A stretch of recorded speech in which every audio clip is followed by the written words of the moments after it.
À tout le monde. Alors shalom les amis. Alors on continue la simcha. On est toujours dans le Ochot Tzadikim et on va voir aujourd'hui des moyens concrets comment vivre avec plus de simcha, plus de joie. Un juif doit être tout le temps joyeux, sinon c'est qu'il ne respecte pas la Torah comme il se doit. Donc on a vu hier comment on doit avoir la confiance en Hachem dans notre santé, qu'on fait attention, mais c'est Hachem, quand on voit les maladies, nous c'est Hachem qui guérit. Deuxièmement, la parnassa, on doit avoir confiance à Hachem qui donne la parnassa. Donc oui, je vais travailler, mais je ne vais pas devenir dingue. Je vais garder des heures pour étudier la Torah. Et là, troisièmement, on va parler de votre sujet préféré, le sujet préféré de John. On va parler de sa femme et ses enfants. Ceux qui ont le livre, c'est page 78, on y va. Abitachon Ashlishi, troisième catégorie de confiance. Inyan Ishto, on va parler de sa femme. Banav ou Bnotav, ses filles, ses proches, ses amis. Et là, les amis, c'est un sujet qui est très important. Imabota chazenori. Si jamais la personne, elle est célibataire, elle est seule. Garbelo isha, la personne, elle n'est pas mariée, elle n'a pas d'amis. Ikalo elokim, il doit prendre Hachem comme ami. Comme c'est écrit, Zedodi vezeri, Hachem, c'est ton bien-aimé, c'est ton ami. Et tu dois penser, Kol mishesh lo krovim, tout celui qui a des amis. La chazman muat, il y a un moment, les amis, ou à 120 ans, de toute manière, on est né seul, on a déjà dit. Et donc, à 120 ans, on part seul. Louis Trabert, donc si la personne elle est célibataire, si elle est isolée, comme en ce moment beaucoup de gens sont isolés, on n'a pas trop le choix. Alors le meilleur ami c'est Akadosh Baruch Hu qui nous accompagne tout le temps. Et tu dois penser, Yarshov, tu dois penser que si quelqu'un il n'est pas encore marié, il doit savoir que c'est l'étova, c'est pour son bien. Pourquoi ? Il a plus de temps. Il faut toujours les amis voir le bien dans chaque situation. Quelqu'un il n'est pas marié, ou quelqu'un il n'a pas d'enfant, une femme elle n'a pas encore d'enfant. Il faut toujours voir le côté positif, que la personne, elle a plus de temps. Et comme elle a plus de temps, elle peut mieux prier, elle peut plus étudier la Torah. Évidemment, la personne va prier pour se marier et pour avoir des enfants, évidemment. Mais dans chaque situation, les amis, on doit remercier Hachem, on doit voir le bien.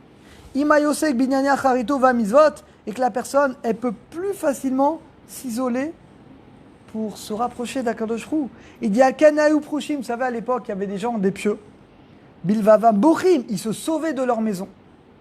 Ils allaient dans les montagnes pour faire quoi ? Pour faire des doutes, pour s'isoler avec Akadosh Baruch Hu. Ça, les amis, il te dit qu'encore une fois, dans chaque situation, il y a du bien. Donc encore une fois, même si quelqu'un il c'est pas encore marié, il n'a pas encore d'enfant, il doit remercier Hachem de cette situation et doit utiliser son temps pour pouvoir mieux prier, plus étudier la Torah. Imaya Botar Beloki, maintenant, si la personne, elle est comme tous les gens ici, si la personne, elle est mariée, Balisha, il a une femme, il a des enfants, il a des amis, et là, c'est très important ce qu'on va voir. Ifta Belokim, tu dois avoir confiance dans Hachem, Shiten Echakoa, qui va te donner tout ce que tu as besoin pour donner à ta femme et tes enfants ce qu'ils ont besoin. Hachem va te donner la parnassa pour pouvoir faire la misa d'honorer ta femme, pour éduquer tes enfants comme il faut dans la Torah, les mitzvot. Iftar, tu dois avoir le bitachon et tu dois les guider dans le chemin de la Torah. L'obigil, et là regardez ce qu'il dit les amis, c'est une grande leçon qu'on va prendre aujourd'hui. L'obijishu metzapé, tu ne dois pas faire ça pour les gratter, pour les dominer, pour obtenir quelque chose de... L'oshirabdou, pas pour qu'ils vont t'honorer. L'olistarer, tu ne dois pas dominer. Et là les amis, on doit être très franc. Ça arrive que des fois, il y a des maris qui sont très autoritaires, qui sont très dominateurs. Et les amis, on doit être honnête. Des fois, ça peut être les femmes. Je dis les maris, mais des fois, c'est les femmes. Et les amis, on doit savoir c'est de l'orgueil. C'est de l'orgueil parce que le mari dit quoi ? C'est moi qui ramène la parnassa. Alors, il pense qu'il a le droit d'être agressif, de dominer. On doit savoir, les amis, que ça... c'est de l'orgueil. C'est de l'orgueil parce que tu crois que la parnassa, c'est toi qui l'emmène. C'est pas toi qui l'emmène la parnassa. C'est Hachem qui te l'amène. Je parle des hommes, mais des fois, c'est dans l'autre sens. Des fois, on est une génération, des fois, c'est la femme qui amène la parnassa. Et le mari qui, pour X raison, il travaille pas, etc. Et des fois, la femme également, elle peut tomber dans l'orgueil. Quoi ? C'est moi qui amène l'argent. Et elle se prend pour le... Et elle veut prendre le rôle de son mari. Elle veut... Voilà, elle veut elle dominer son mari. Ça aussi, c'est de l'orgueil. Donc, ce que je dis, c'est dans les deux sens. Ça peut être le mari, ça peut être la femme. On doit savoir que la parnassa, c'est Hachem qui donne. Et donc, toi, c'est Hachem qui donne. Et donc, toi, tu ne dois pas t'enorgueillir. Et là, il y a c'est que des kayem. Mais par contre, tu dois faire ça pour réaliser les mitzvot de la Torah et les guider dans le chemin de la Torah. Ve'arshov, tu dois penser que tu es l'envoyé d'Hachem. Hachem, il t'a nommé Shaliach pour que toi, tu vas aider ta femme, tu vas la guider, tu vas lui enseigner la Torah. Tes enfants, tu vas les éduquer dans la Torah, mais pas pour que tu sois... vous avez compris l'idée? C'est-à-dire que, oui, un père, il doit avoir de l'autorité sur ses enfants, mais tu ne dois pas les dominer avec il ou voilà. Dominer, c'est de l'orgueil. Par contre, d'avoir de l'autorité, oui, évidemment qu'un père, il doit avoir de l'autorité sur ses enfants, sinon ils ne vont pas l'écouter, ils ne feront pas kibbout avem. Mais vous voyez, il y a une nuance entre une autorité normale et une domination qui est finalement de l'orgueil. C'est ma femme, c'est mes enfants, je fais ce que je veux. Ça, c'est de l'orgueil. Ça, c'est de la gava, et ça, c'est pas ce qu'Hachem nous demande. Ve'arshov, et on doit savoir qu'on est l'envoyé d'Hachem. Lo yarzik tova, et tu dois pas kilou. Ah, vous me devez tout. Des fois, il y a des maris ou des femmes, c'est eux qui ramènent à Parnassa. Ils pensent que comme ils ramènent à Parnassa, son conjoint doit se prosterner devant lui. Ça, c'est de l'orgueil.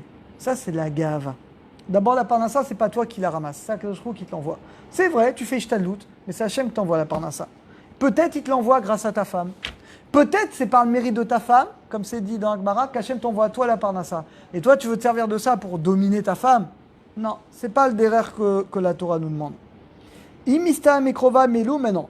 Si tu as besoin de proches qui t'aident, ve'arshov shen shluchav, tu dois savoir, on est tous les envoyés d'Hachem. Dans le bien ou dans le moins bien. Donc on est tous des envoyés. Lo iftar, tu ne dois pas avoir confiance en eux. Là également, les amis, le seul en qui on doit avoir confiance, c'est le maître du monde. Tu ne dois pas avoir confiance ni en tes amis, etc. Ça ne veut pas dire pas confiance du tout, mais vous avez compris l'idée. Tu ne dois pas t'appuyer sur eux. On est tous des envoyés. Hachem, il va t'aider. Si ce n'est pas lui, tu as besoin de quelque chose, l'autre, il t'aidera. Mais la confiance absolue, c'est que dans le maître du monde. Imiva kashmum davar. Et si tu as demandé quelque chose à quelqu'un et la personne ne t'a pas fait, des fois les amis pour un mari c'est difficile. Quand tu demandes quelque chose, je ne sais pas, à ta femme ou à un enfant ou à un ami proche et tu vois qu'ils ne t'ont pas fait, on a du mal des fois à encaisser. Mais même ça, il ne faut pas s'énerver, il faut réagir avec sang-froid, ve'arshov, et de savoir qu'Akadosh Baruch Hu, il a beaucoup d'envoyés. Il a beaucoup d'envoyés si tu as besoin de quelque chose. Hachem, il a plein d'envoyés, donc des fois, ce n'est pas par la personne que tu attends. Ça va être par une autre. Donc on doit prendre ça avec Emouna et avec Bitachon. Voilà, les amis, je vais m'arrêter là. Donc résumé les amis, même dans la relation avec sa femme, avec ses enfants, on doit se conduire avec Bitachon, avec confiance, pas avec orgueil. On doit voir la Emouna que c'est Hachem qui nous envoie pour être le chaliar, pour pouvoir faire kavod à notre femme, nos enfants, les diriger dans le chemin de la Torah et ne pas se servir de ça pour les dominer, mais pour les aider à mieux respecter la Torah. À très bientôt. À très bientôt.